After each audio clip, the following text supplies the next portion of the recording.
নমস্কার বন্ধুরা, আজকে খুব সহজ একটা রান্না নিয়ে চলে এসেছি। পালং শাক দিয়ে মুসুর ডাল।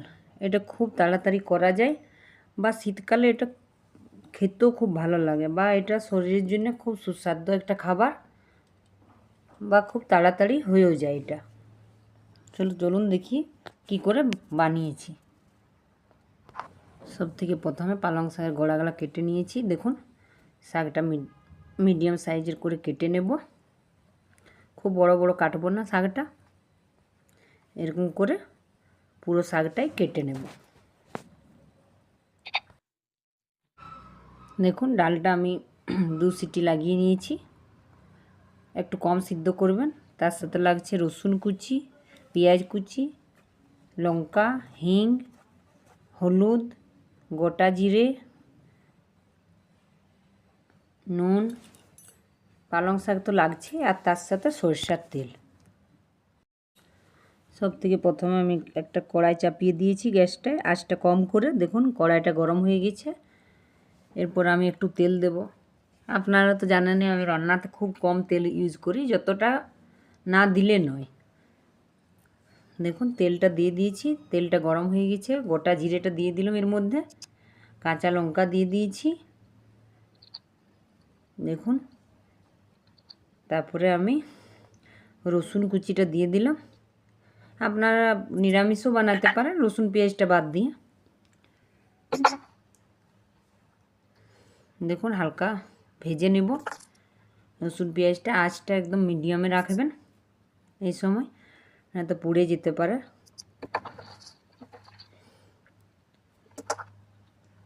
দেখুন, হালকা হালকা করে ভেজে নিয়েছি। আর হিংটা দেব।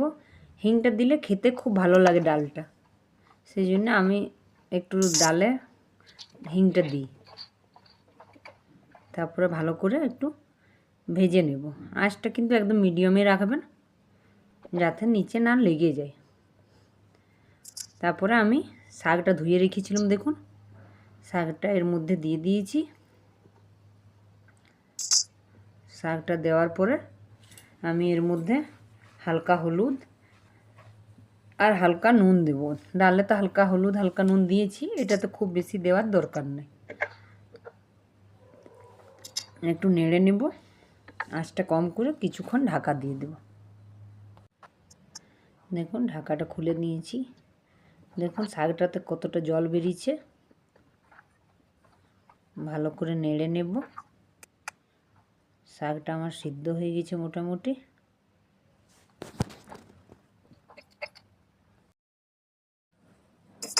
দেখুন, জলটা অনেকটাই টেনে এসছে, শাকটাও ভালো সিদ্ধ হয়ে গেছে।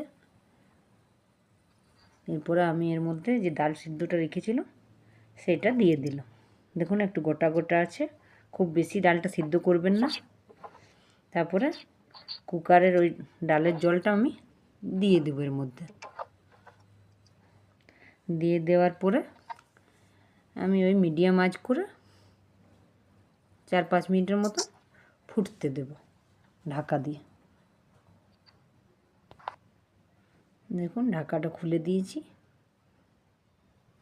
হালকা আমি ভাজা মশলা দিলাম, জিরে, ধনে আর শুকনো লঙ্কা গুঁড়ো দিয়ে পরে ভালো করে নেড়ে নেব। দেখুন, ডালটা হয়ে গেছে, নামিয়ে নেব। যদি আপনাদের এই ডাল পালং শাক ভালো লাগে তো একটা লাইক করবেন, সাবস্ক্রাইব করবেন, আর পুরো ভিডিওটা দেখার অনুরোধ রইল। আবার অন্য ভিডিওতে খুব তাড়াতাড়ি চলে আসব। ধন্যবাদ। সবাই ভালো থাকবেন বন্ধুরা।